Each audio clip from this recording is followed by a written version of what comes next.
नमस्कार दोस्तों, स्वागत है आप सभी का अनुराग की वाणी यूट्यूब चैनल पर। मेरा नाम है अनुराग। आज मैं आप सभी के लिए लेकर आ गया हूँ रोहन जी की भेजी सच्ची और डरावनी कहानी।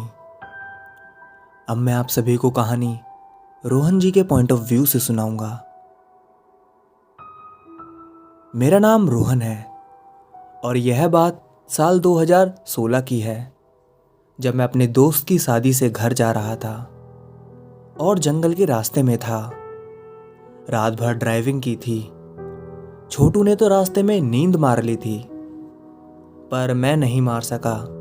अभी हम थोड़ा आगे बढ़े ही होंगे कि पीछे से कोई आवाज दे रहा था, अब्बू अब्बू।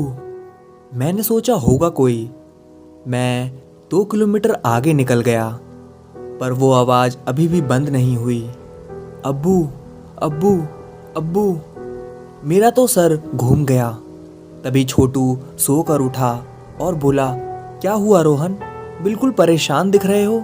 ओए छोटू, तुझे तो मौत में भी नींद ही आनी है। मैंने कहा, ऐसा क्यों बोल रहे हो जी, अभी तो पूरी जवानी बाकी है। छोटू ने बोला, ओ जवानी के बच्चे, कान लगा के सुन, कुछ सुनाई दे रहा है तेरे को। अब्बू बचा लो। अब्बू बोल तो रहा है कोई, पर कोई दिख क्यों नहीं रहा है। तभी हमारी कार का पीछे का दरवाज़ा खुला और वो कोई लड़का था, मगर उसकी शक्ल ना बिल्कुल प्रेत जैसी दिख रही थी। वह पूरा काला और सूखा था। हड्डियां ही हड्डियां दिख रही थी उसके शरीर में, और उसकी एक आंख तो थी ही नहीं। और आवाज़ ऐसी जैसे कोई 2 किलोमीटर दूर से आवाज़ दे रहा हो। वो फटाक से अंदर आया और आके सीट पर बैठ गया, पैर सकोड़ के डर से सहमा सा। अब्बू जान किधर हो, अब्बू जान। सच कहूँ तो मैं तो डर गया था, पर हिम्मत करके पूछा, कहाँ जाना है बेटा। पर वो चुप रहा। मैंने फिर पूछा, कहाँ जाना है, कुछ तो बोलो। और उसने पलट के मेरी ओर देखा। उनसे उनसे दूर रहो। मैंने पूछा, किनसे दूर भाई। पर उसकी आंखों में सिर्फ डर था, सिर्फ डर।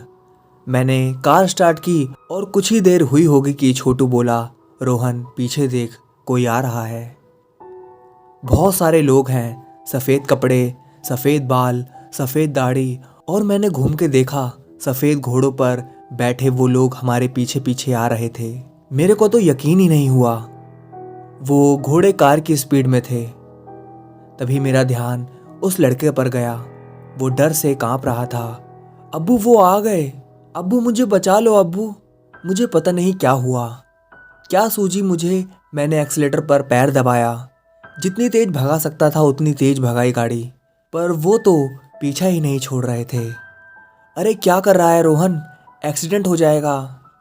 ओए छोटू भगाने दे, एक्सीडेंट हो जाएगा तो पता नहीं, बच भी जाएंगे, पर यह लोग जो हमारे पीछे पड़े हैं, उन्होंने पकड़ लिया तो नहीं छोड़ेंगे। तभी उनमें से एक की शक्ल मैंने रियर व्यू मिरर में देखा। सफ़ेद बर्फ जैसी दाढ़ी, बाल हवा में उड़ रहे। तभी अचानक दूसरी ओर से गेट खुला। हवा का जोर का झोंका वहां से निकला। तभी धड़ाम से दरवाज़ा बंद हुआ। वो लड़का बाहर निकल गया, हवा के एक झोंके के साथ। हर हर महादेव। ये क्या हो रहा है रोहन, वो कहाँ कूद गया चलती कार से, छोटू ने कहा। पर रोहन देखो, वो सारे भी चले गए।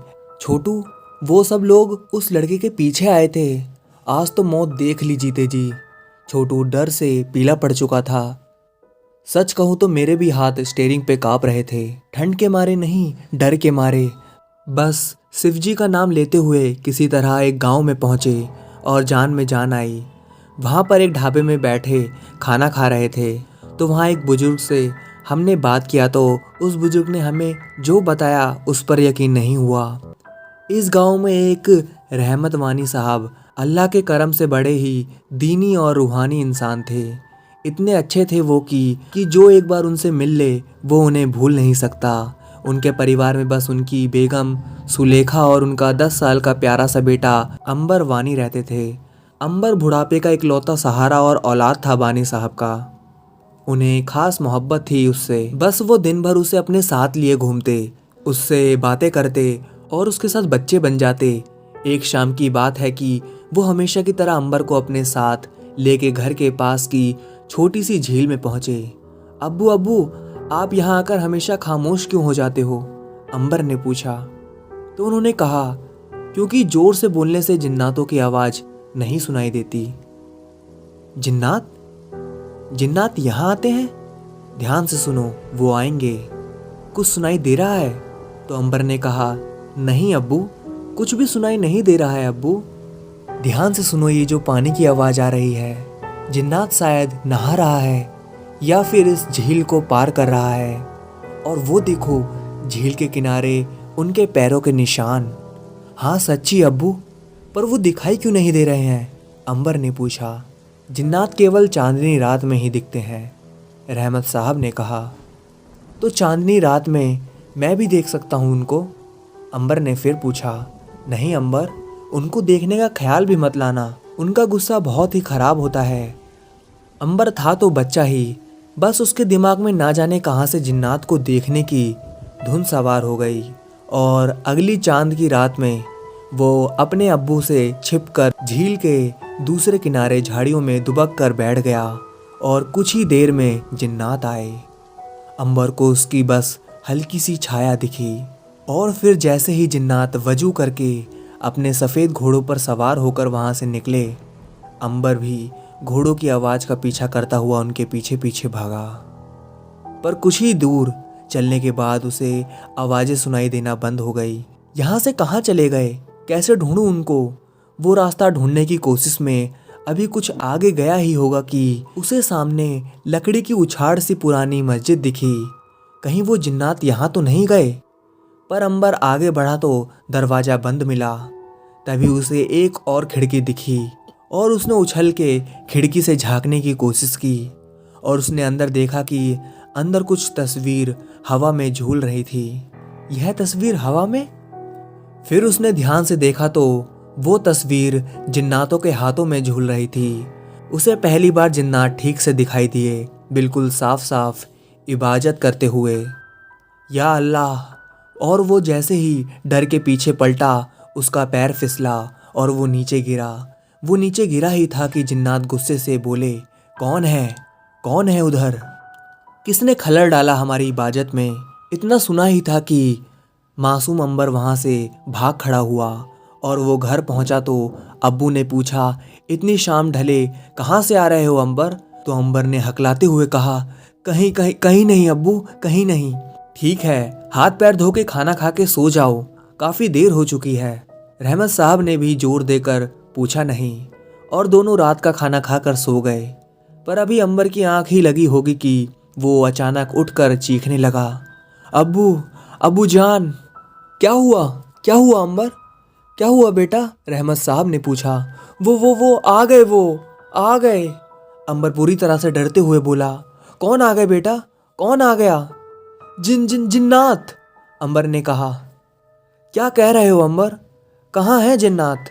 दहशत से कांपता हुआ अंबर भाग के दरवाजे के पीछे छुप गया। मुझे बचा लो अब्बू, मुझे बचा लो, वो मुझे मार डालेंगे। देखो वो इधर ही आ रहे हैं, रोको अब्बू, उनको रोको। अंबर बुरी तरह से डरते हुए बोल रहा था। क्या बोल रहे हो अंबर? क्या हुआ है बेटा? पर रहमत साहब भी इंसान थे। बस बेटा बस, बेफिक्र रहो, मैंने पूरे घर को चारों ओर से बंद कर दिया है, अब यहाँ कोई नहीं आ सकता है, कोई नहीं। पर तभी उनके पैरों के नीचे से आवाज़ें आना शुरू हो गई, जैसे धरती धड़क रही हो। ये क्या है? यह सब क्या हो रहा है? और कुछ ही देर में जिन्नात जमीन फाड़ कर ऊपर आ गए और इससे पहले रहमत साहब कुछ समझ पाते, घुर्राते हुए जिन्नात अंबर की छाती पर चढ़ बैठे। अब्बू बचा लो, अब्बू! अंबर रोते रोते बोला, कौन हो तुम लोग? क्या चाहते हो? छोड़ दो, छोड़ दो, मेरे मासूम बेटे को छोड़ दो, उसने क्या बिगाड़ा है तुम्हारा? छोड़ दो? हमारी इबादत में खलल डाला है इसने, बर्बाद किया है हमारी इबादत को। जिन्नात घुराते हुए बोला। वो अभी बच्चा है, मासूम है वो, रहमत साहब ने कहा। रहमत साहब को अंबर की सांसें घुटती हुई दिखी। वो तड़प रहा था। अपने बेटे को तड़पता देखकर रहमत साहब ने अपने बेटे को कहा, अंबर, मैं इन जिन्नातों को केवल एक लम्हे के लिए रोक सकता हूँ। बस तू उसी लम्हे में जान बचाकर भाग सकता है। और उनके असर से एक लम्हे को जिन्नात जहाँ थे वहीं रुक गए और बस अंबर उठकर जो भागा है वो आज तक भाग रहा है और जिन्नात उसका पीछा कर रहे हैं। कितने साल हो गए इस बात को? मैंने पूछा। 50 साल तो हो ही गए होंगे। पर बाबा वो लड़का तो सिर्फ 10 या 12 साल का था, उससे ज़्यादा का नहीं होगा। मैंने पूछा तो बाबा ने कहा वो तो उसी समय मर गया था बेटा, जब जिन्नात उसकी छाती पर चढ़ बैठे थे। भागी तो उसकी रूह थी और वो बेरहम जिन्नात उसकी रूह का पीछा कर रहे हैं और जाने कब तक करते रहेंगे। पर बाबा एक बात बताओ, ये सारी बातें आपको कैसे पता? तो बाबा ने कहा पीछे देखिए। और मैंने जब पीछे देखा तो मुझे वही मस्जिद दिखाई दी जिसमें उस छोटे से बच्चे अंबर ने जिन्नातों को देखा था। मैं बता नहीं सकता कि मैं कितना डर गया था। कहते हैं कि जो लोग जिन्नातों को एक बार देख लेते हैं वो कभी अपना तजुर्बा बताने के लिए जिंदा नहीं रहते। पर सवाल ये है कि क्या अंबर वाकई में 50 साल पहले मर चुका था? अगर हाँ तो क्या जिन्नात उसकी रूह का पीछा कर रहे थे? पर क्योंकि गीता में श्री कृष्ण ने कहा कि आत्मा को ना ही कोई शस्त्र काट सकता है, ना आग जला सकती है, ना हवा उसे सुखा सकती है और ना पानी भिगो सकती है, फिर जिन्नात तो अंबर की रूह का कुछ बिगाड़ ही नहीं सकते थे। तो क्या मकसद था जिन्नातों का अंबर की रूह का पीछा करने के लिए? दोस्तों सोचिए और कमेंट करके ज़रूर बताइए ये बात। और स्क्रीन पर मैं आप सभी को एक चीज़ दिखा रहा हूँ, पहले आप उसे देखिए। दिखाई दे रहा है कि नॉट सब्सक्राइब 69% मेरे चैनल पर ऐसे लोग हैं जो मेरी कहानियाँ सुनते हैं, उन्होंने मेरे चैनल को सब्सक्राइब नहीं कर रखा है। और 30% ऐसे लोग हैं जिन्होंने मेरे चैनल को सब्सक्राइब कर रखा है और कहानियाँ सुनते हैं। तो दोस्तों क्या कर रहे हो? जितने भी लोग मेरी कहानियाँ अभी सुन रहे हैं उन्होंने अगर सब्सक्राइब नहीं कर रखा है तो प्लीज़ दोस्तों सब्सक्राइब कर दो। अगर आप सब्सक्राइब करोगे तो मुझे थोड़ी मोटिवेशन मिलती है आप सभी के लिए कहानी बनाने के लिए। और हाँ दोस्तों, जल्द से जल्द मेरे 25,000 सब्सक्राइबर करा दो। तो चलिए दोस्तों आज की दूसरी कहानी सुनते हैं। आज की दूसरी कहानी आप सभी को अदिति की वाणी यूट्यूब चैनल से अदिति जी सुनाएंगी। तो चलिए सुनते हैं आज की कहानी उन्हीं की आवाज़ में। निक्की की शादी को 3 साल हो गए थे पर उसे अभी तक संतान सुख की प्राप्ति नहीं हुई थी। वो अपनी सास, ससुर और पति के साथ संगली जिले में रहती थी जो कि महाराष्ट्र में है। वो आज तक माँ नहीं बन पाई जिसकी वजह से उसे रोज़ रोज़ ही अपनी सास सविता के ताने सुनने पड़ते थे और अपने पति ललित की मार भी खानी पड़ती थी। निक्की थोड़ी कमज़ोर सी थी, उसके अंदर इतनी हिम्मत नहीं थी कि वो अपनी सास या पति से बगावत कर सके, क्योंकि उसके माँ बाप ने बड़ी मुश्किल से दहेज इकट्ठा कर उसकी शादी करवाई थी। इसलिए वो चुपचाप ये सारी तकलीफ़ें बर्दाश्त करती रहती थी। एक सुबह निक्की को अचानक से चक्कर आ गए और जब उसे डॉक्टर से दिखाया गया तो पता चला कि वो माँ बनने वाली है। इस खबर से मानो घर में खुशी की एक लहर आ गई। उसकी सास और पति का स्वभाव भी बिल्कुल बदल सा गया और सभी निक्की को बहुत खुश रखने लगे। कुछ महीने तो सब कुछ बहुत सही रहा। निक्की भी ऊपर वाले की बहुत शुक्रगुजार थी कि आखिर उसकी जिंदगी में खुशियां आ ही गई। पर ये खुशी ज़्यादा दिन टिक नहीं पाई। एक शाम निक्की की सास सविता ने कहा कि चल तेरा चेकअप करवा देती हूँ कि सब सही है या नहीं, मेरा पोता स्वस्थ है या नहीं। पर जांच के बहाने सविता चुपके से निक्की को एक गैर कानूनी जगह ले गई, जहां पर गैर कानूनी तरीके से पैसे देकर ये जांच होता था कि माँ की कोख में बेटा है या बेटी। जब निक्की की जांच हुई तो ये पता चला कि निक्की की कोख में एक बच्ची है। ये बात सुनते ही सविता गुस्से से लाल हो गई और तुरंत ही उसने डॉक्टर से कहा कि इस बच्ची को मार दो। इस दौरान निक्की पूरी तरह से बेहोश पड़ी थी। उसे बिल्कुल भी होश नहीं था कि उसके साथ क्या हो रहा है। लगभग 3 घंटे बाद जब निक्की को होश आया तो उसे कुछ अजीब अजीब सा लगने लगा। जब उसने अपनी सास से पूछा तो सविता का रवैया निक्की की तरफ फिर से पहले की तरह ही जहरीला हो गया था। वो निक्की को डांटते हुए जोर से बोली, कल मुही, तू फिर से हमें औलाद नहीं दे पाई, तू साली मर क्यों नहीं जाती। ये सुनकर निक्की बहुत दुखी हो गई और अपना पेट पकड़कर रोने लगी।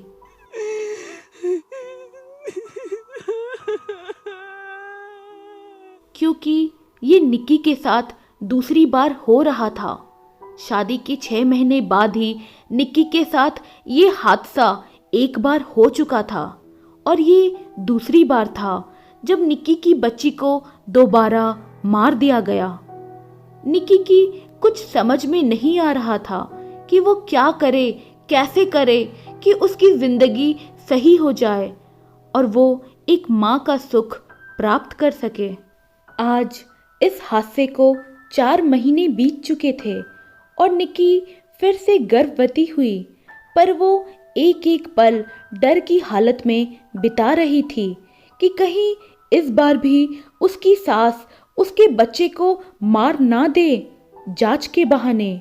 बस फिर क्या, वही वाकया फिर से दोहराया जा रहा था। निक्की की सास उसे डॉक्टर के पास ले जा रही थी, पर इस बार निक्की ने भी थोड़ी होशियारी दिखाई। वो अपने साथ कुछ गहने और पैसे ले ली उस डॉक्टर को घूस देने के लिए, ताकि वो निक्की के बच्चे को गर्भ में ही ना मार दे।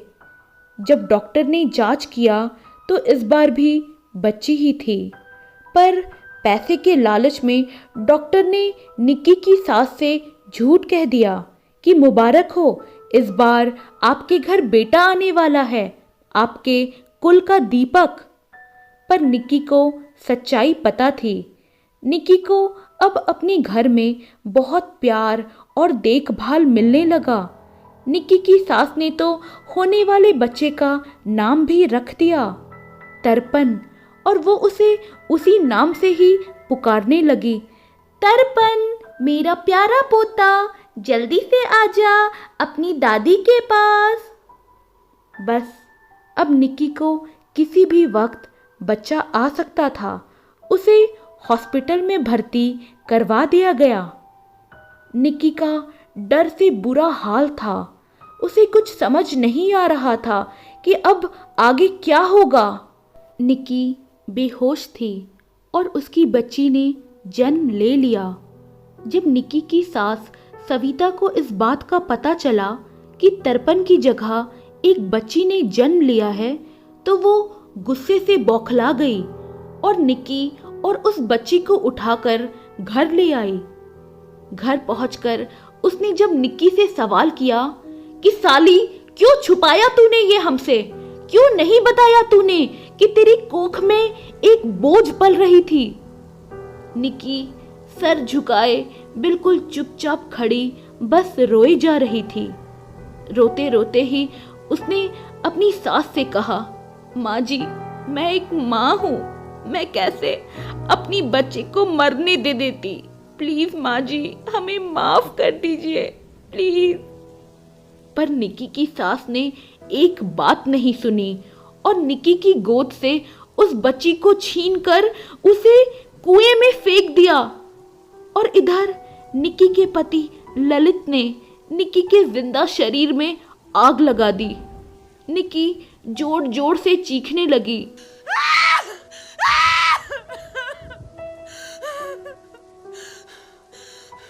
निक्की अपना जला हुआ शरीर लेकर अपनी बच्ची को बचाने के लिए कुएं में कूद गई, पर निक्की की मौत तुरंत ही हो गई।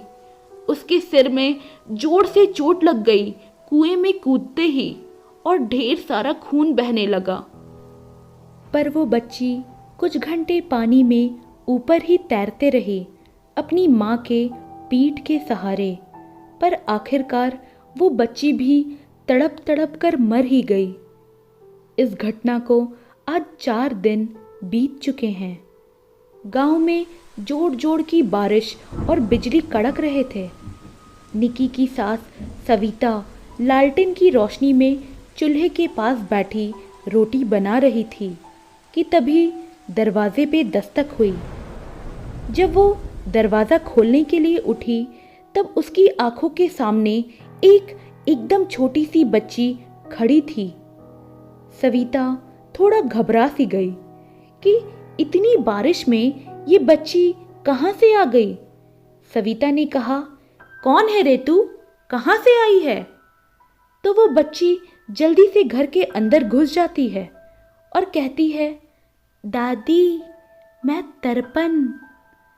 सविता थोड़ी चौंक जाती है। क्या बोली तू? तो वो बच्ची फिर से कहती है, दादी मैं आपकी पोती तर्पण, आप ही ने तो मेरा नाम रखा था ना। सविता डर के मारे बिल्कुल कांपने लगती है। तब तक घर में निक्की का पति ललित भी आ जाता है। जब वो अपनी माँ को ऐसी डरी हुई अवस्था में देखता है तो वो उस बच्ची को चूल्हे की आग दिखाकर भगाने की कोशिश करता है। तब अचानक से जोर जोर से हवा चलने लगती है और एक गंदी सी बदबू आती है, जैसे कुछ जला हुआ सा सड़ा हुआ मांस। फिर एक आधे जले शरीर के साथ निक्की की आत्मा आती है, जिसका चेहरा जल के राख सा भयानक था और वो अपने पति की ओर बढ़ती है। ललित की हालत पूरी तरह से खराब थी। वो बस डर के मारे चीख रहा था। तभी अचानक से निक्की की आत्मा ललित को खींचकर चूल्हे के पास ले जाती है और उसके मुंह में जलता हुआ कोयला डाल देती है।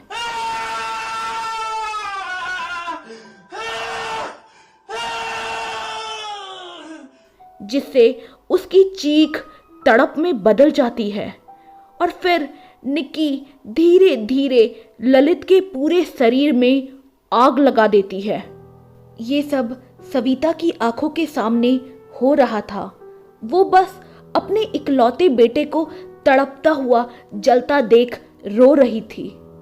फिर छोटी सी तर्पण अपनी दादी सविता की गोद में चढ़कर बैठ जाती है और कहती है, क्या हुआ दादी, तुम रो क्यों रही हो? पानी पियोगी? सविता डर से सहम जाती है, बस नहीं नहीं ही बोल रही थी। पर तर्पण सविता का हाथ पकड़कर उसे कुएं के पास ले जाती है और कहती है, लो दादी, इस कुएं में कूदकर पानी पी लो। सविता डर के मारे 4 कदम पीछे हट जाती है, पर तर्पण फिर से कहती है, कूदो ना दादी, इस कुएं में कूदकर हमेशा के लिए मेरे पास आ जाओ दादी, दादी आओ ना। पर सविता अपनी जगह से हिलती तक नहीं है।